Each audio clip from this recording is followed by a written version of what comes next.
এখন দেখছেন YouTube channel Nitai media live. একবার এক সন্ন্যাসী রাস্তা দিয়ে যাচ্ছেন। সন্ন্যাসী যেতে যেতে এক পতিতালয় দেখলেন। পতিতালয় থেকে পতিতা সদ্দা রানী তার এক দাসীকে বলছে, একজনের লাশ যাচ্ছে শ্মশানে, দেখ তো স্বর্গে গেল কি নরকে গেল। সাধু এই কথা শুনে দাঁড়িয়ে গেছে, বাহ, পতিতালয় থেকে বিচার আসছে যে ওই ব্যক্তি স্বর্গে গেল কি নরকে গেল, উনি বিচার করে দিচ্ছেন, একটু জানা তো দরকার। দাসী ফিরে এসে বলছেন উনি স্বর্গপ্রাপ্তি হয়েছেন, স্বর্গে গেছেন।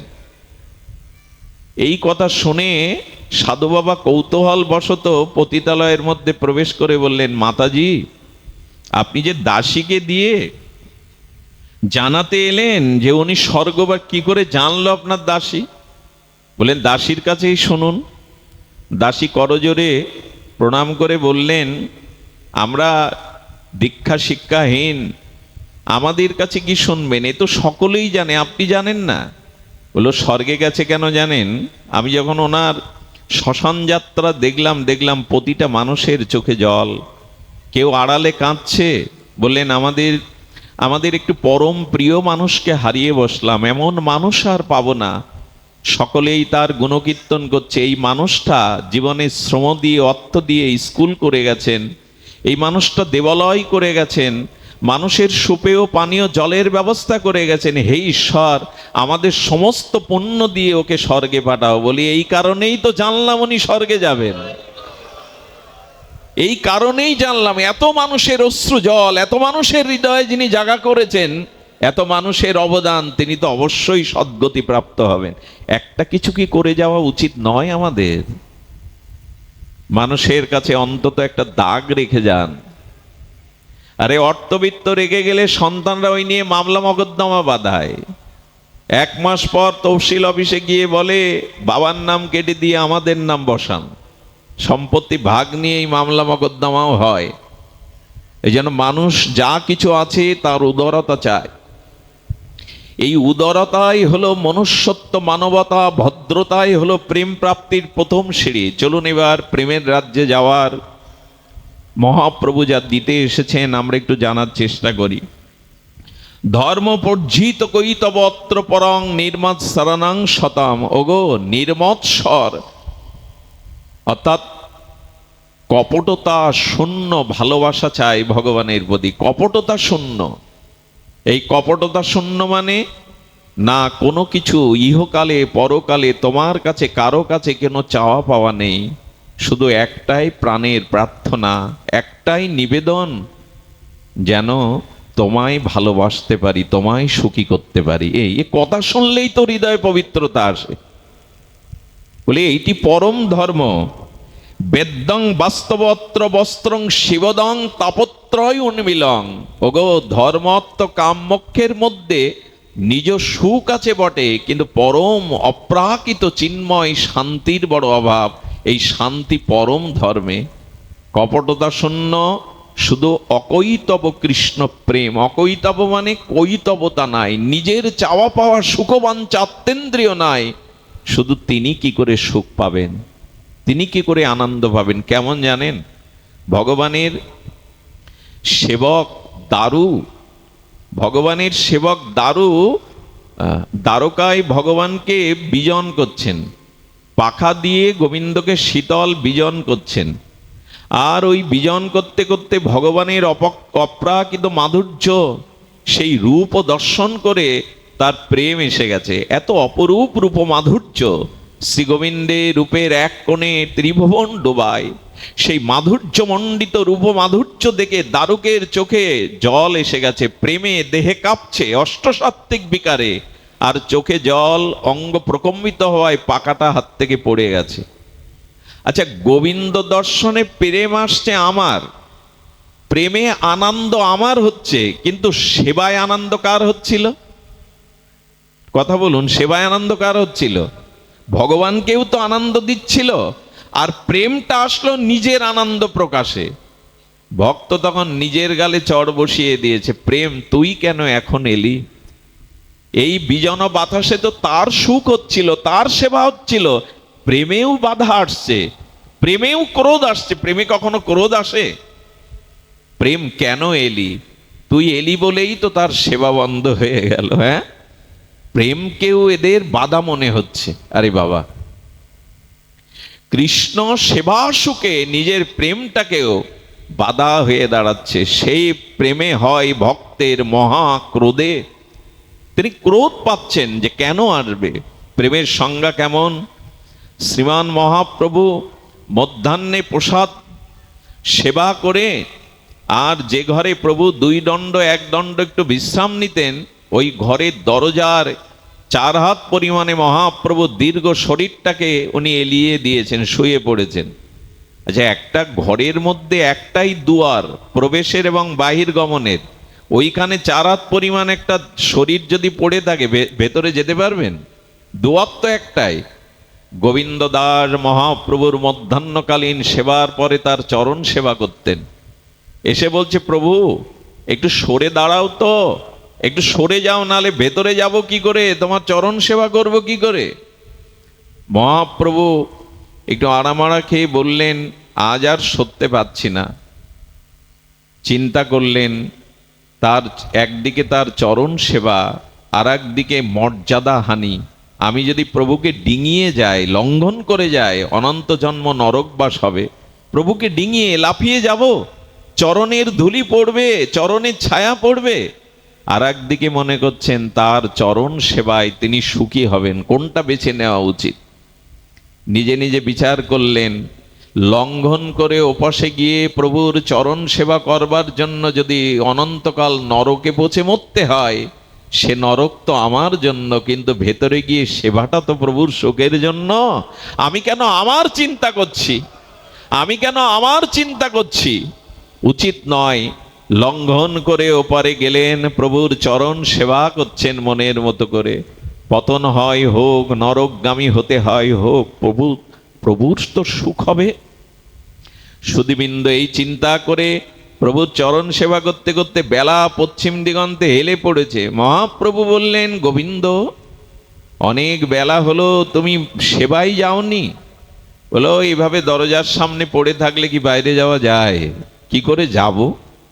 প্রভু বললেন, আমি যতদূর জানি তুমি যেভাবে এসেছিলে ওইভাবেই তো যেতে পারতে, যেভাবে প্রবেশ করেছিলে ওইভাবে বহির্গমন করতে পারতে।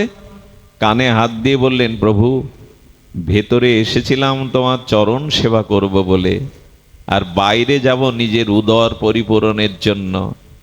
তোমার সেবা বাদে নিজের উদর পরিপূরণের চিন্তা যেন কোনো জন্মেই না আসে। প্রভু এই কৃপা করো যেন কোনো জন্মেই না আসে। একে বলে প্রেম, একে বলে সেবা। নিজের সুখের জন্য নয়। এই জন্য ভগবানের চরণে যখন একটা ফুল তুলসী দেন, ওর মধ্যে 1000 কামনা বাসনা মিশাবেন না, ওতে প্রেম হবে না। পূজা হয়তো হলো, প্রেম হবে না। পঞ্চম পুরুষত্ব প্রেম মহাধন। এখানে চাওয়া পাওয়া থাকলে এই প্রেম কোনোদিন হবে না। যদি এই প্রেম বাদে আপনি এগিয়ে যেতে পারেন, তখন ভগবান বললেন যে এই অকৈতব প্রেম, এই প্রেম নির্মদ শরণং শতম। আর এই প্রেম যদি হৃদয়ে আসে, তাপত্রয় উন্মিলং, হৃদয়ে আর তাপ থাকবে না, হৃদয়ে কোনো ব্যথা বেদনা থাকবে না। এই প্রেম পরম আনন্দ স্বরূপ। আচ্ছা, এই প্রেম হবে কি করে? আমরা চলুন এবার প্রেমের রাজ্যে যাই। এই প্রেম হবার খুব সহজ একটি, ভগবান সুখদেব এই পরিমহংস পরিব্রাজক তিনি জানিয়েছেন এই প্রেম প্রাপ্তির উপায়। আপনারাও ধ্যান দিয়ে এই গরমের মধ্যে, তাপ প্রবাহের মধ্যে একটু কষ্ট হলেও শুনুন প্রেম প্রাপ্তির উপায়। কারণ ভগবান বলছেন, আমি তোমার হৃদয়ে অবরুদ্ধ হয়ে যাব, আমি তোমার হৃদয়কে, মলিনতাকে, বাসনাকে মসৃণ করে দেব। তবে সেই প্রেম প্রাপ্তির উপায় কি? গীতা শাস্ত্রে একটি কথা আমরা নেব এই প্রেম পাওয়ার জন্য। গোবিন্দ বলেছেন, মনমনা ভব, মনটা আমায় দাও। প্রেম প্রাপ্তির প্রথম উপায় হলো ভগবৎ চরণে ঐকান্তিক শুদ্ধা ভক্তির উপায় হলো মন সংসারে না দিয়ে মনটাকে রাধারানীকে দিন, বন্ধু সুন্দরকে দিন, হরিপুরুষকে দিন, মনটা তাকে দিন। মনমনা ভব। এইখানে একটা কথা, আমার মাঝে মাঝে কূট বুদ্ধি তো, সরল বুদ্ধি না, আমার মাঝে মাঝে মনে হয় অর্জুনকে যে তুমি মন দিতে বলছো ভগবান, আচ্ছা অর্জুন যদি জিজ্ঞাসা করে গোবিন্দ মন কি আমার হাতের মোয়া যে তুমি চাইছো তোমায় দিয়ে দেব? এই প্রশ্ন যদি আসে যে ছেলের হাতের মোহা যে তুমি চাইছো কেড়ে দিয়ে দেব, মন তো অশান্ত, অনন্ত জন্মে মন বহিরিন্দ্রিয়ে ঘুরে বেড়ায় ভোগ বাসনায়। আচ্ছা এইখান থেকে যদি আমাদের রাধেশ্যাম ডাক্তার বলেন যে বাবা বিল্লমঙ্গল আমি তোমাকে সুন্দরবনের একটা বানর দান করলাম, এ দান কি দান? কোথায় বানর? আর বানর দান করা যায়? জঙ্গলের বানর। অর্জুনও যেন বলছেন আমার মন ঘুরে বেড়াই সারা পৃথিবীতে বিষয় বাসনা, ওইটা তোমার হাতে দেব কি করে আমি? সুন্দরবনের বানর কাউকে দান করা যায় এখানে বসে? মন তোমাকে কি করে দেব? ভগবান কথা একটু চিন্তায় পড়ে গেছেন। ভগবান একটু ভেবে নিলেন অর্জুনের প্রশ্নের কি উত্তর দিবেন। সত্যিই তো মনের কথা সব সাধুরাই বলে, সব বক্তারাই বলে, সব গ্রন্থকার লিখে গেছে মন ভগবানকে দাও, কিন্তু মন তো আমার কাছে নাই। মন তো অশান্ত, মন তো ওই সুন্দরবনের বানরের মতো, এ ডালে ও ডালে, এ গাছে ও গাছে, শাখা প্রশাখায় চঞ্চল, সে কি করে দেব তোমায় মন? এর উত্তর ভগবান কি দিচ্ছেন শুনুন, বড় মার্মিক উত্তর। কিছুক্ষণ ভেবে অর্জুনকে বলছেন, অর্জুন এবার তোমার কাছে প্রশ্ন করি, তুমি যখন খুব শিশু ছিলে তখনও তোমার মন ছিল, এই মনটা কোথায় দিয়েছিলে জানো? হ্যাঁ সেটা বলতে পারি, খেলনার মধ্যে। আমরা যখন শিশু ছিলাম তখন দেখি নানান খেলনার মধ্যেই আমাদের মনটা নিবিষ্ট হতো। গাড়ি চাই, তাই না? ছোট ছোট পুতুল চাই, ওদের সাজাবো, ওদের বিবাহ দেব, ওদের ঘর বাঁধবো। মনটা ছেলেবেলায় প্রভু ওই খেলনার মধ্যে দিয়েছিলাম। এই যে মা ভুলিয়ে রাখবে বলে খেলনা সামনে দিত, আর আমরাও খেলনার মধ্যে মনটা দিয়ে দিতাম। বলি একটু যখন বড় হলে প্রাথমিক বিদ্যালয়ে গেলে তখন মনটা কাকে দিয়েছিলে? বলে ওই খেলার সাথীদের, ওইখানে গেলে যেটা স্কুলের সহপাঠী সাথী ছিল বাচ্চা কাচ্চা, ওই ওদের সাথে শৈশবে মনটা ওদের দিয়েছিলাম। পিতামাতাকেও কিছুটা দিয়েছিলাম। একেবারে শিশু থাকতে তো মনটা মাকে দিতে হয়। বলে যখন আরেকটু বড় হলে মাধ্যমিক স্তরে চলে গেলে তখন বলেন বিদ্যার মধ্যে অনেকটা মন দিয়ে দিয়েছিলাম। এরপর যখন বিদ্যা সমাপ্ত করলাম তখন চাকরিতে, ব্যবসাতে, অর্থাৎ অর্থ রোজগারের জন্য মনটা অর্থের মধ্যে গেল।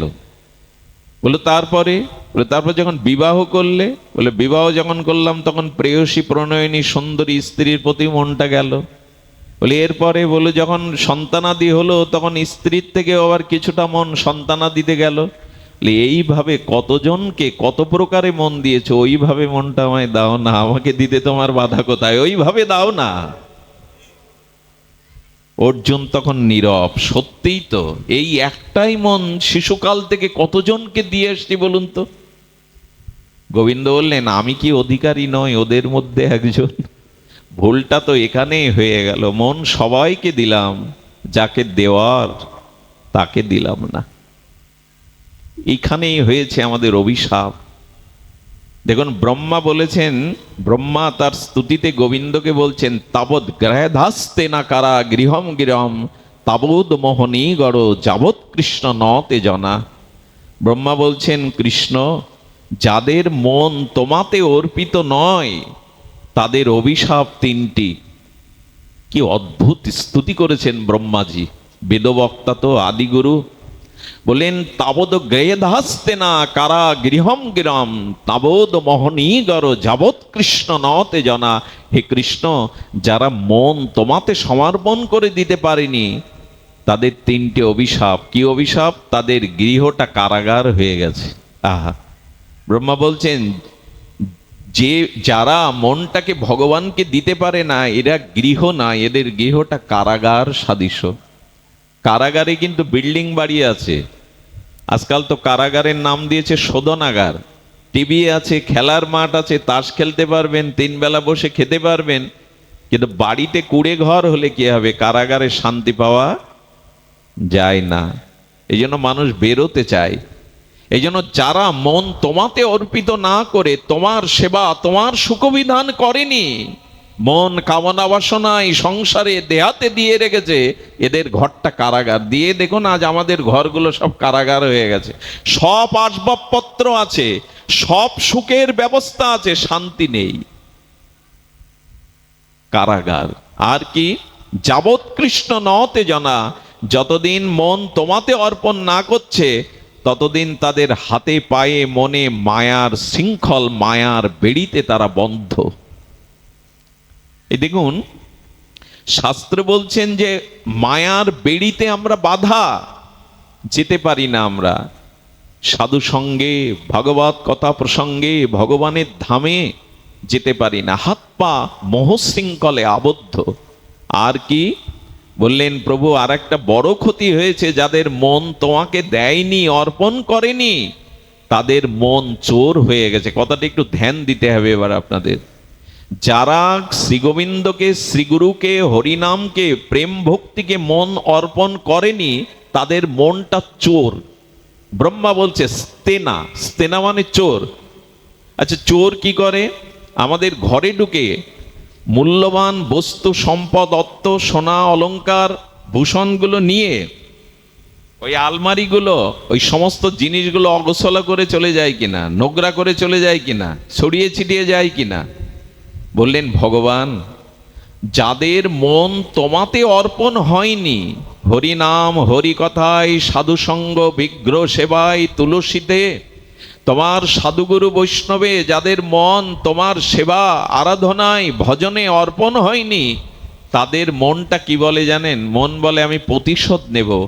আমি চেয়েছিলাম গোবিন্দের চরণে যেতে, গোবিন্দের ভজন করতে, তুমি যেতে দাওনি, তুমি আমাকে কামনা বাসনায় লাগিয়েছো, তাই প্রতিশোধ নিয়ে আমিও তোমার মনের মধ্যে যে সদ্গুণগুলো ছিল, দয়া, ক্ষমা, সন্তোষ, এগুলো চুরি করে তোমার মনের মধ্যে আমি কি প্রবেশ করাবো?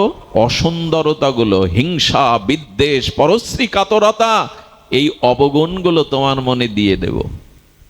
আজ আমাদের মনের মধ্যে তাই তো আছে। গোবিন্দকে যদি মন না দিতে পারেন, সে মন ব্রহ্মাজি বলছেন স্তেনা, চোর হয়ে গেল। সদ্গুণগুলো হরণ করে অবগুণগুলো, আবর্জনাগুলো ঢুকিয়ে দিয়েছে মনে। এই জন্য আমাদের মনে আজ সৎ চিন্তা, সৎ ভাবনা আসে না কেন?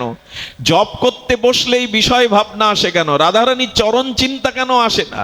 কারণ মনটা সদ্গুণ চুরি করে অসৎ বস্তুগুলোর মধ্যে দিয়ে দিয়েছে, ছড়িয়ে ছিটিয়ে আবর্জনা করে দিয়েছে। তাই বড় প্রয়োজন মনটা ভগবানের দেওয়া। দেওয়ার উপায় কি? বললাম তো দিতে হবে, দেওয়ার উপায় আছে, শুনুন। আহা, দেবার উপায় একটাই। মহাপ্রভু বলেছেন নিখিল শাস্ত্রের সার, সর্ব বেদান্ত সার মহাভাগবত। আর ভাগবতের সার হলো শ্রবণাঙ্গ ভক্তি। যদি হরি কথা সাধুমুখে শ্রবণ করতে পারেন, এই হরি কথা কর্ণ দিয়ে হৃদয়ে যাবে, আর হৃদয়ের অনুরাগ ছুটিয়ে দেবে গোবিন্দের চরণে, যাবেই যাবে। এটি শ্রবণাঙ্গ ভক্তির মহিমা।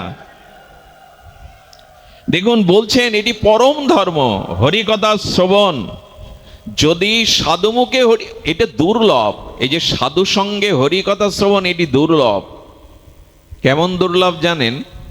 তুলসীদাস বলেছেন, সুন্দরী রমণী, অর্থবিত্ত, সোনাদানা, বাড়ি গাড়ি এ চোরের বাড়িতেও থাকে, দস্যুর বাড়িতেও থাকে, তবে দুর্লভ কি জগতে? বলো সাধু সমাগম আর সাধুমুখে হরিকথা, এটাই দুর্লভ। এই জগতে সাধু সমাগম এবং সাধুমুখে হরিকথা, এটাই দুর্লভ। প্রেম ভক্তির প্রাপ্তির শ্রবণাঙ্গ ভক্তি হলো আদ্য শ্রেষ্ঠ উপায়। শ্রবণ, হরিকথা শ্রবণ সাধুমুখে যদি এটি হয়, তবে মনের গতি ছুটবে, মনের ভিতরে দুর্বাসনাগুলো ছুটবে। কেমন জানেন? আচ্ছা, জলের ধর্ম তো নিম্নগামী। জলটা যেতে যেতে ড্রেনের মধ্যে, এই যেমন শুষ্ক মৌসুমে ড্রেনের মধ্যে একটা ভাঙা গর্তের মধ্যে জল আটকে গেল, ওই জলটা 2 সমাস গর্তের মধ্যে থাকলে কি হবে? ধূলিকণাগুলো গিয়ে, আবর্জনাগুলো গিয়ে ওই জলটা দূষিত হয়ে যাবে, যাবে কিনা? যে জলটা গড়িয়ে যেতে পারলো না নদী পর্যন্ত, খাল পর্যন্ত, ওই ড্রেনের আবর্তের মধ্যে আটকানো ধুলাবালি পড়া জল, এই জলটা দূষিত হবে কিনা? আচ্ছা, জলের দুটো ধর্ম, স্নান আর পান, আসমন, এগুলো থাকলো ওর মধ্যে। ড্রেনের পচা দূষিত পোকামাকড় হওয়া জলে স্নান করা যাবে? পান করা যাবে? আসমন করা যাবে? 3টে ধর্মই চলে গেল। গুরু মহারাজ বলছেন একটাও ধর্ম যায়নি, জলে যা ধর্ম ওই 3টে ওর মধ্যে আছে। বলে কি করে?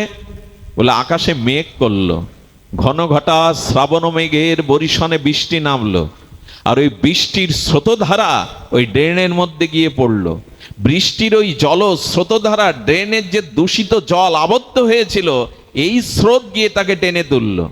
টেনে তুলে ছুটিয়ে চললো খাল বিল নালা দিয়ে, নদ নদী দিয়ে, গঙ্গায় বা সাগরে।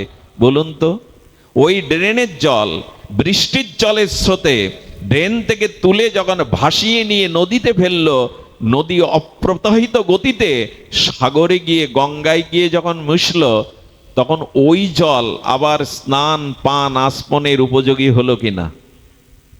হলো কিনা? গঙ্গায় গিয়ে পড়লে। ঠিক তেমনি আমার মনের মধ্যে অনন্ত জন্মের ভোগবাসনা, দেহবাসনা, পাপ অপরাধের যে মনটা দূষিত হয়ে গেছে, যদি কোনোদিন ভাগবত রূপ মেঘ ওঠে, সেই ভাগবত মেঘ হতে কোন শুদ্ধ ভগবানের নিষ্কিঞ্চন ভক্তের মুখে হরিকথার বৃষ্টি হয়, ওই হরিকথার বৃষ্টি কর্ণ দিয়ে আমার হৃদয়ে প্রবেশ করে, আমার হৃদয়ের কামনা বাসনা দুর্বাসনাগুলো ভাসিয়ে নিয়ে গোবিন্দ চরণে গিয়ে মিশিয়ে দেবে।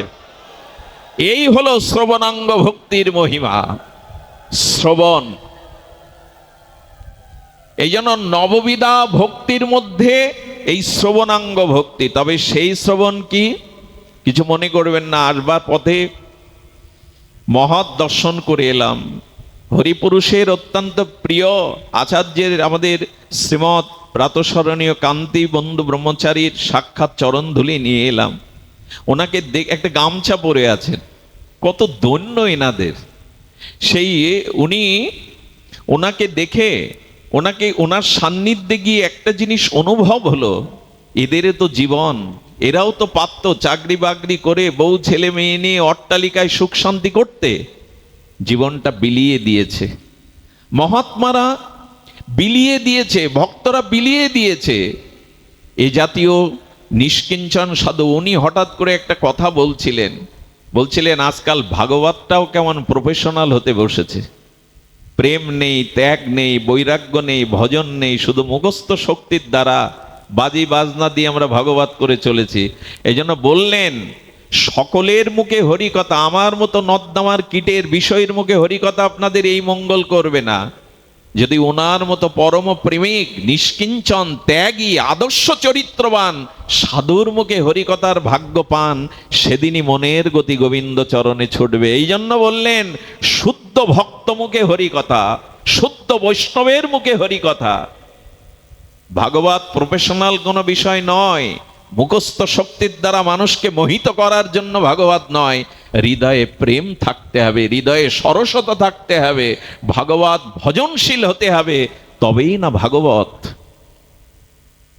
এই জন্য সাধু মুখে হরি কথা, গুরু মহারাজ বলতেন সাধু মুখে হরি কথা। আর কি শ্রবণ করতে হবে? শ্রবণের মধ্যে শ্রেষ্ঠ হলো ভাগবত শ্রবণ। আর ভাগবত অনুগামী গোস্বামী গ্রন্থ, প্রেম ভক্তি চন্দ্রিকা, এইগুলি শ্রবণ কীর্তন। আজকাল ভাগবত বলতেই আমরা যাবদী রাজ্যের গল্প জুড়ে দেই, যাবদী রাজ্যের বিষয় জুড়ে দেই। ভাগবত নির্ভেজাল ভাগবত হলো শ্রী ভগবানের নাম রূপ লীলা চরিত্র গাথা। শ্রী ভগবানের অসমাদ্য নাম রূপ লীলা মহিমা, এগুলিই হরিকথা। নিজের মনোকল্পিত, নিজের বুদ্ধিমত্তা দিয়ে বানানো কোনো কথা ভাগবত কথা নয়। ভাগবত কথা হলো নির্ভেজাল ভগবানেরই কথা, তার নাম রূপ লীলা কথা। এগুলি গোস্বামীরা মহাপ্রভুর প্রতিটি বাক্যকে, আদেশকে অক্ষরে অক্ষরে পালন করেছেন। এই জন্য শুদ্ধ ভাগবত মুখে যদি হরিকথা, আচ্ছা অনেকেই বলেন আমরা হরিকথা ঠিক আমাদের প্রজ্ঞাতে মেধাতে নিতে পারি না। শ্রবণাঙ্গ ভক্তি এমন প্রেম দাতা, আপনি শ্রবণ করুন, বোঝা লাগবে না। আচ্ছা ডাক্তার যে ঔষধটা, মেডিসিনটা দেয় আপনাদের, ওই মেডিসিন কি কি উপাদান দিয়ে তৈরি এটা জানা খুব প্রয়োজন আপনার। ডাক্তার জেনে দিয়েছেন, ওটা সেবা করুন, ভেতরে গিয়ে ঔষধের কাজ করবে। বুঝে বা না বুঝে কেহ, শুনিতে শুনিতে সেহ, কি অদ্ভুত চৈতন্য চরিত, কৃষ্ণে উপজয় প্রীতি, বুঝিবে সে রসের রীতি, শুনিলেই হয় বড় হিত। ঔষধ ডাক্তার দিয়েছে নির্ণয় করে ওটা সেবন করো, ভেতরে গিয়ে ঔষধের কাজ ঔষধ করবে। তেমন হরিকথা বোঝো আর না বোঝো, সাধুমুখে হরিকথা কর্ণ দিয়ে হৃদয়ে দাও, ওর কাজও করবে, ভবরোগ সারিয়ে দেবে, ওর কাজও করবেই। আচ্ছা, কোনো ডাক্তার যখন খেতে বসে অন্ন ব্যঞ্জন রুটি সবজি, তখন ওর গুণাগুণ বিচার করে কি মুখে দেয়? খিদে লেগেছে, উপাদেয় অন্নর সবজি আছে, খায়। আচ্ছা, ওটা খেতে হবে, পাকস্থলিতে যাবে, হজম ক্রিয়া দ্বারা রস হবে, টক্সিনগুলো মলমূত্র বা হেয় পদার্থগুলো বেরিয়ে যাবে, রস থেকে রক্ত হবে, রক্ত থেকে মেদ হবে, মেদ থেকে মাংস হবে, অস্থি হবে, হাড় হবে, মজ্জা হবে, শুক্র হবে। এইসব ভেবে কেউ খায়? ডাক্তাররাও খায় কি? বলে ক্ষুধা লেগেছে, উপাদেয় বস্তু খাও, ভেতরে গিয়ে ওর কাজও করে নেবে, অত ভাবনা তোমার প্রয়োজন নাই। তেমন হরিকথা কর্ণ দিয়ে সেবন করো, ভেতরে গিয়ে ওর কাজও করে নেবে, ওর পুষ্টিতা ও দিয়ে দেবে। বোঝার দরকার নেই, শুধু শ্রবণ করো, কর্ণে হরিকথা শ্রবণ করো। এটি শ্রবণের মাধ্যমেই আর আমাদের কৃষ্ণচরণে প্রেম ভক্তি ছুটবে। এই জন্য শ্রবণাঙ্গ ভক্তি, শ্রোতব্য কীর্তিতব্য স্মাতব্য ইচ্ছত অভয়ম। ভাগবতে বলেছেন সর্বাত্মা। সুখদেব মুনি প্রশ্ন করা হয়েছিল তার কাছে, দেখুন জীবের অত্যান্তিক শ্রেয় মঙ্গল কি করে হবে? উনি বলেছিলেন এই শ্রোতব্য কীর্তিতব্য স্মাতব্য ইচ্ছত অভয়ম। যদি ভয় দূর করতে চাও, এই মৃত্যুময় জড় জগৎ থেকে চিন্ময় স্বরূপধামে ফিরে যেতে চাও, এই জন্ম মৃত্যু অভিশাপ হতে মুক্ত হতে চাও, তবে কি বলেছেন? শ্রোতব্য, সাধু মুখে হরি কথা হরি নাম রূপ লীলা শ্রবণ করো। এই শ্রবণাঙ্গ ভক্তি। আর কি করতে বলেছেন? কীর্তন, জিহ্বাটাকে নাড়ান। এইটুকু অলসতা অন্তত করবেন না। মহাপ্রভু স্বরূপ দামোদরের কণ্ঠলগ্ন হয়ে বলেছেন, শোনো স্বরূপ রামরায়, নাম সংকীর্তন কল পরম উপায়। নাম সংকীর্তন হলো পরম উপায়। তুণ্ডে তাণ্ডবিনী রতিং বিদুনতে। রূপগোস্বামী পাদ মহাপ্রভুর মনোভীষ্ট পূরণকারী বলেছেন, আমার জিহ্বা যেন তুণ্ডে তাণ্ডবিনী রতিং, হরিনামে যেন আমার জিহ্বা তাণ্ডব করে। কি জাদু আছে, কি মহিমা আছে এই দুই অক্ষরে। ন জানতি কৃষ্ণ বর্ণদয়। এই ক্রি এবং স্ন, এই কৃষ্ণ শব্দে কি এমন আছে যা আমার জিহ্বা একবারে গেলে তুণ্ডে তাণ্ডবিনী বিদুনতি রতি করে, তরঙ্গায়িত হয়। আমাদের হয় কই? তাই অনুরোধ করি, জিহ্বাটাকে নাড়ান। ভগবানের দিব্য মহামন্ত্রে, গুরুদেবের প্রদত্ত মন্ত্রে জিহ্বাটাকে খেতে শুতে উঠতে বসতে নাড়ান। ওটা কাল নয়, আজ নয়, এখন থেকে শুরু করুন। কাল যা করিবে তা করো আজ, আজ যা করিবে তা করো এখন। পলকে প্রলয় হতে পারে, সৎ কাজ করবে কখন? শুরু করে দাও, জিহ্বা নাড়াও। কীর্তিতব্য। ওগো, এই জিহ্বায় আন কথা বলো না, নিজের বিষয় বৈভবের কথা, পরনিন্দা পরচর্চার কথা বলে পাবেটা কি? বরঞ্চ জিহ্বাটাকে নাড়াও। খাইতে শুইতে উঠিতে বসিতে যথা তথা নাম লও। এর থেকে সহজতম আর উপায় কি দিবেন? নাম সংকীর্তনং কলো পরম উপায়। যজ্ঞই সংকীর্তনায় প্রয় যজন্তি হিসুমে দশা। আরে, যারা মহাপ্রভুর এই ভাগবতের নির্দেশ শুনে জিহ্বাটাকে খাইতে শুইতে উঠিতে বসিতে তরঙ্গাইতে তুণ্ডে তাণ্ডবিনীর দ্বারা হরি নাম নেয়, এরাই বুদ্ধিমান। মহাপ্রভু বললেন, সংকীর্তন দ্বারা যারা মহাপ্রভুকে আনন্দ দেয় তারাই বুদ্ধিমান। এ জগতে বুদ্ধিমান তারাই যারা নামটাকে হৃদয়ে রেখেছে। হরি কথা শ্রবণ আর হরি নাম কীর্তন, জিহ্বায় ভগবানের নাম রূপ লীলা কীর্তন। সুধীবৃন্দ, পরীক্ষিত মহারাজের সামনে 7 দিন পরমায়ু। উনি প্রশ্ন করে বসেছেন, দুর্লভ গোবিন্দ চরণ কি করে পাবো? লোকহিত নির্প মুমুষ্য ব্যক্তির কি করণীয় আপনি প্রশ্ন করেছেন। আপনি উত্তম প্রশ্ন করেছেন। সমস্ত জীবের জ্ঞাতব্য বিষয় আপনি প্রশ্ন করেছেন। কারণ পরীক্ষিতের মনে একটা ভয় ছিল। ভয়টা কি জানেন? 7 দিনে আমি কি করে ভগবান পাবো? যুগ যুগান্তর ঋষিমুনিরা পায় না। ওনার মনের ভয় দূর করবার জন্য ভগবান সুখদেব বললেন 7 দিন লাগবে না, কৃষ্ণ কথা সাধু সঙ্গে যদি শ্রবণ করেন। উনি বললেন খট্টাঙ্গ রাজার কথা। একবার রাজারা এনার সহযোগিতা নিয়েছিলেন, ওষুধদের বিতাড়িত করে স্বর্গরাজ্য ফিরিয়ে দিয়েছিলেন এই তেজশালী বলশালী বীর্যবর্তা রাজা খট্টাঙ্গ। দেবতাদের বললেন আমার হাত দেখেন তো আমার পরমায়ু কতটুকু। বললেন 48 মিনিট আপনার পরমায়ু। বলে তাড়াতাড়ি পৃথিবীতে নামার একটা যান দিন আমাকে। বলে কেন? বলে মানুষ মরে স্বর্গে আসতে চায়, আর আপনার 48 মিনিট পরমায়ু, আপনি স্বর্গে থেকে কেন মাটিতে যাবেন? বলে স্বর্গে ভজন সাধন হয় না, আমাকে তাড়াতাড়ি পৃথিবীতে যাওয়ার ব্যবস্থা করুন। এখানে এলেন, এক মুহূর্তে পুত্রদের রাজ্য দিয়ে দিলেন, সর্বস্ব ত্যাগ করে হা গোবিন্দ বলে ডেকে 48 মিনিটেই উদ্ধার হয়ে গেলেন, প্রেম ভক্তি পেয়ে গেলেন। ওনার তো 48 মিনিট, আপনার একদিন 7 দিন পড়ে আছে। কত বড় ভরসার কথা! এই শ্রবণ কীর্তন এমন শক্তিশালী ভজন, সাধ্য সাধন তত্ত্ব যা কিছু সম্বল, হরিনাম সংকীর্তনে মিলালো সকল। নিখিল বেদ বেদান্ত যাগ যজ্ঞ তপস্যা তীর্থ পর্যটন, নিখিল ভজনের সার এই হরিনামে মিশিয়ে দিয়ে গেছে মহাপ্রভু। শত অশ্বমেধ যজ্ঞের সাথে একটা কৃষ্ণ নামের তুলনা করলে নাম অপরাধী হতে হয়। চিন্তা করতে পারেন, পাহাড় সমান সুমেরু সমান স্বর্ণ দান করলেও এক কৃষ্ণ নামের সমান হবে না। যদি কেউ তার সাথে সমান করে নাম অপরাধ হয়ে যাবে। সময় আমাদের আছে, 48 মিনিটে যদি উদ্ধার হয়ে যেতে পারে খটাঙ্গ শ্রবণ কীর্তনে, আমাদের তো অনেক সময় পড়ে আছে। পরীক্ষিত চিন্তা করো না, তোমার তো 7 দিন পড়ে আছে। মনের মতো করে জিহ্ ভাই কৃষ্ণ বলো আর কর্ণে হরিকথা শ্রবণ করো, অচিরেই কৃষ্ণ প্রাপ্তি হবে তোমার, তুমি ভেবো না। এটাই তো ভরসা আমাদের।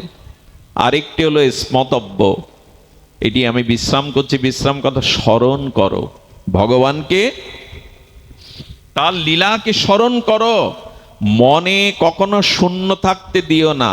গৌর গোবিন্দ বই যেন মন শূন্যতা থাকে।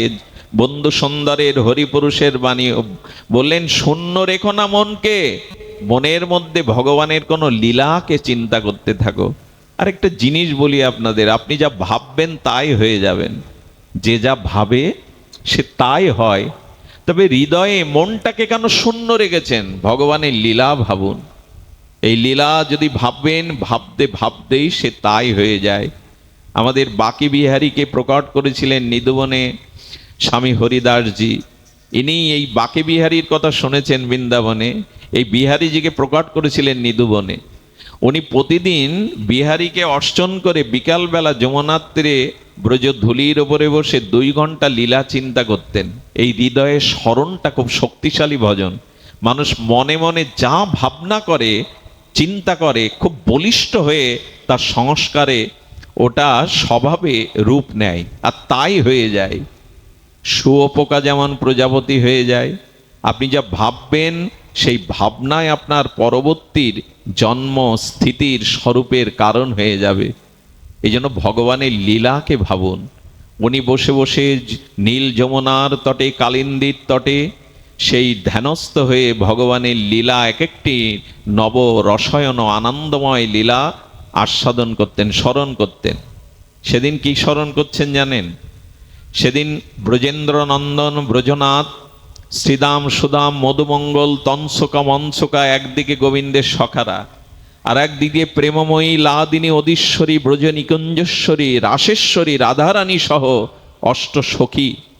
এই 2 দলে ভাগ হয়ে আজ হোলি খেলা হবে। সেই পিচকারির রং দিয়ে যে যাকে যত বেশি ভেজাতে পারবে, যার সমস্ত দেহকে, অঙ্গকে, বস্ত্রকে পরিপূরণ করে ভিজিয়ে দিতে পারবে পরিপূর্ণ, সেই জিতে যাবে। খেলা শুরু হলো। রাধারানী তার পিচকারিতে ললিতা বিশাখা রং তুলে দিচ্ছে, গোবিন্দের শ্রীঅঙ্গে অনুরাগে রং রাঙিয়ে দিচ্ছে ঠাকুরানী। মনে মনেই চিন্তাগুলো করুন তো, বৃন্দাবনে চলে যান, ওইখানে নিকুঞ্জ প্রেম ও বনসভায় চলে যান। ওখানে রাধারানী কিশোরী মণিকে দেখুন, তার উজ্জ্বল স্বর্ণ লাভা সেই প্রেমময়ী মূর্তিকে, প্রেম দিয়ে যিনি গড়া, শ্যাম সুন্দর মদন মোহন ত্রিভঙ্গ মোরারি অরিন্দম সুন্দর পীতবরণ বৈজয়ন্তী মালা ময়ূর পিচ্ছ গোবিন্দ, এইগুলো ভাবুন। হৃদয়ে আর কত কি দেব কামনা বাসনা, এই রূপের চিন্তা করুন, এই ভাবনা করুন। ভাবিতে ভাবিতেই আমাদের ওই ভাবনায় ওই গতি, ওই প্রকৃতি আমাদের মধ্যে এসে যাবে। তো গোবিন্দ সকাদের দেওয়া রং দিয়ে আর রাধারানী রঙে দিচ্ছেন, আর এই লীলা মনে মনে রচনা করে মনে মনে এই লীলা চিন্তা করছেন আমাদের স্বামী হরিদাস যমুনার তটে বসে, কালিন্দীর তটে বসে। এই সময় কি করেছে জানেন? লাহোর থেকে এক ভক্ত 1 বছর ধরে সহায় সম্পত্তি বিক্রি করে শুনেছেন যে বিহারীজি সাক্ষাৎ প্রকট ভগবান, প্রকট মাধুর্যমূর্তি। তাই সেই দিনের জমি জমা বাড়ি বিক্রি করে 1 লাখ টাকা দিয়ে সুগন্ধি আর এনেছেন বাকি বিহারীকে পরাবে বলে। উনি সেই পাত্র এনে এই যে যমুনার তীরে স্মরণ করছেন স্বামী হরিদাস, ওনার হাতের সামনে এনে রেখে দিয়েছে, কারণ উনি বাকি বিহারীকে পরাবেন। যেই ওইটা রেখেছেন, উনি একটু দেখলেন একটা পাত্র এখানে কে রাখলো, আর মনে মনে লীলাতে রাধারানীর অঙ্গে রঙিন পিস্কারি দিয়ে গোবিন্দ ভিজিয়ে দিয়েছে। গোবিন্দ বললেন রাই তুমি ভিজে গেছো। রাধারানী সখীকে বলছে তাড়াতাড়ি আমার এই পিস্কারিতে রং দিয়ে দে, আমি শ্যামকে ভিজিয়ে আমি জিততে চাই। ললিতা বলছে আমাদের পাত্রে আর রং নাই, আমাদের পাত্রে আর রং নাই। সঙ্গে সঙ্গে ওই যে বাইরে যিনি এনেছিলেন ওই পাত্রটা ঢেলে দিয়েছেন রাধারানীর পিস্কারিতে। রাধারানী ওটাই দিয়ে শ্যামের অঙ্গে দিয়ে ভিজিয়ে দিয়েছেন, সমস্ত অঙ্গ ভিজে গেলে শোকেরা হাততালি দিয়ে বলছে আমাদের রায় জিতেছে, আমাদের রাধারানী জিতেছে, আমাদের শ্যাম সুন্দর হেরে গেছে।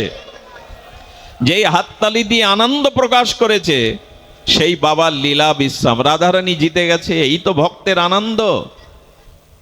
সঙ্গে সঙ্গে যিনি এনেছিলেন এই 1 বছর সাধনার দ্বারা তিনি বললেন বাহ বাহ বাহ বাহ, আমি আনলাম কোথায়, বাকি বিহারীর অঙ্গে দেবেন আর বালুতে ফেলে দিলেন।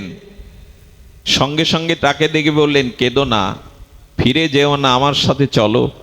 মন্দিরে গিয়ে বলছে এবার ভেতরে গিয়ে দেখো তো তোমার রংটা, তোমার সুগন্ধিটা কোথায়। গিয়ে কি দেখলো জানেন? গিয়ে দেখলো প্রিয়া প্রীতমের অঙ্গ দিয়ে বিন্দু বিন্দু ওনার সেই প্রসাদী সুগন্ধিটা গড়িয়ে গড়িয়ে পড়ছে। সারা মন্দিরের মধ্যে সেই দিব্য চিন্ময় গন্ধ ভরে গেছে। উনি স্বামীর চরণে পড়লেন, বাবা বালিতে ঢাললেন আর ওটা গিয়ে পড়লো শ্যামসেমনের শ্রী অঙ্গে। এই হলো আমাদের স্মরণ। এই জন্য কীর্তন শ্রবণ আর ভগবানের নাম রূপ লীলা হৃদয়ে স্মরণ, এটাতেই মৃত্যু ভয় যাবে, এটাতেই প্রেম প্রাপ্তি হবে, এটাতেই জীবনের পরিপূর্ণতা আসবে। আমরা চন্দ্রকান্ত নাথ মহাশয় এই বিদগ্ধ দাতা শিরোমণির এই সমাজ সেবকের বহুবিধ প্রতিষ্ঠান, যিনি সংকল্পপূর্বক এগুলি এই ফরিদপুরকে ঐতিহ্য ইতিহাসের সাক্ষী হয়ে আছেন, মানব সেবার দেবদূত হয়ে উনি এসেছিলেন। ওনার জীবনের পরবর্তী যে লক্ষ্য, পরবর্তী যে কর্মধারা আপনারা বাঁচিয়ে রাখবেন। এই ফরিদপুর সারা বিশ্বের কাছে বিস্ময়কর, সেটা হলো আমাদের বন্ধু সুন্দরের ভজনস্থলী। অনেক মহাপুরুষের জন্ম এই বৃহত্তর ফরিদপুরের। গর্ব করার মতো আমাদের বাংলাদেশে যে কটি স্থান আছে, শ্রীহট্ট ফরিদপুর তাদের মধ্যে অন্যতম।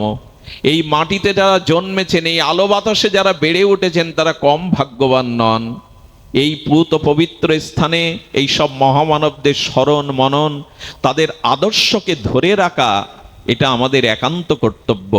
আমরা ওনার গোবিন্দের রাধারানীর বন্ধু সুন্দরের চরণ প্রান্তে ওনার জন্য প্রার্থনা করি, উনি যেন দিব্য ধামবাসী হয়ে পরমানন্দ প্রাপ্ত হন। আপনাদের সবাইকে প্রণাম জানিয়ে সবার প্রতি শ্রী ভগবানের কৃপা বর্ষিত হোক এই প্রার্থনা করে আজকের মতো হরিকথার এখানেই বিশ্রাম। সুধীবৃন্দ, আমার সঙ্গে ধনঞ্জয় কৃষ্ণ দাস এই ভক্তপ্রবার রাধাকুণ্ডের মূল্যবান দুষ্প্রাপ্য কিছু গ্রন্থ এনেছেন। আপনারা ওর কাছ থেকে অবশ্যই গ্রন্থ সংগ্রহ করবেন, বা ব্রত তালিকা আছে আপনারা সংগ্রহ করবেন। আর বিনীত অনুরোধ, আপনারা প্রসাদ পেয়ে তবে গৃহে ফিরবেন। সকলের কাছে বিনীত অনুরোধ, আপনারা প্রসাদ পেয়ে তবে গৃহে ফিরবেন। জয় রাধে, জয় নিতাই গৌর হরি বল, জয় শ্রী রাধে।